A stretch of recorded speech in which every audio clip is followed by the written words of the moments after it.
भक्त भी वही है जो प्रेम भी करे और लड़ाई भी लड़े। देखो आपके घर में ठाकुर जी है ना, प्रेम करते हो और कभी कभी जब आपकी ना सुने तो थोड़ा लड़ाई भी कर लिया करो। हाँ, सुनने का मतलब ये नहीं कि तुम्हारी नौकरी नहीं लगाए तो लड़ाई करो, स्वार्थ के चक्कर में नहीं। कभी कभी तुम्हारे प्रेम भाव में कमी हो जाए, माला में मन न लगे तो इनते लड़ाई करो, ठाकुर जी कौन सी कमी है जो माला में मन ना लग रहा हो। पर वही लोग लड़े जो प्रेम भी करते हो। पता चले महाराज जी ने संस्कार टीवी से कह दिया आप प्रेम तो गया बाढ़ में, सिर्फ लड़ाई करें ठाकुर जी थे।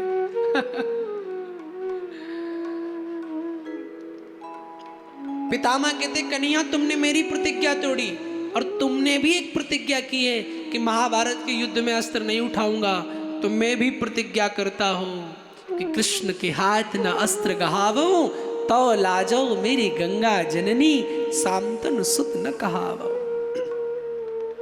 अगर मैंने तुम्हारे हाथ अस्त्र नहीं उठाया गोविंद तो मेरी भक्ति में खोट हो, मैं गंगा का पुत्र नहीं हूं। अब कन्हैया तो समझ गए भाई द्रौपदी की रक्षा की है तो पितामह की प्रतिज्ञा की भी रक्षा करनी पड़ेगी। पांडवों को पता चला, पांडवों ने युद्ध की तैयारी कर दी। अगले दिन युद्ध प्रारंभ हो गया, ऐसा भयंकर युद्ध हुआ।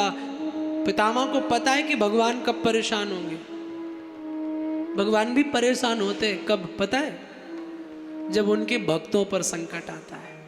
पितामह एक एक बाण अर्जुन को मार रहे हैं।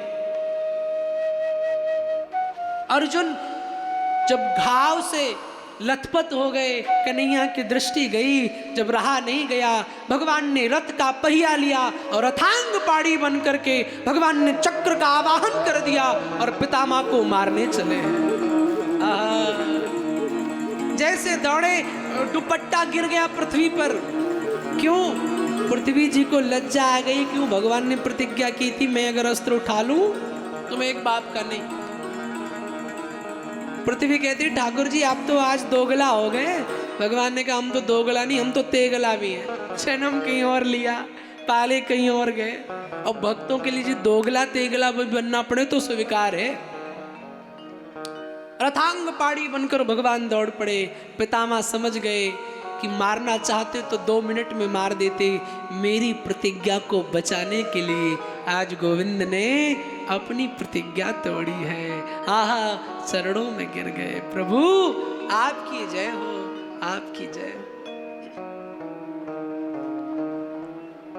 चरणों में गिर गए। प्रभु आपने अपनी प्रतिज्ञा नहीं तोड़ी है, आपने मेरी प्रतिज्ञा की लाज रखी है, आपने मेरी प्रतिज्ञा बचाई है।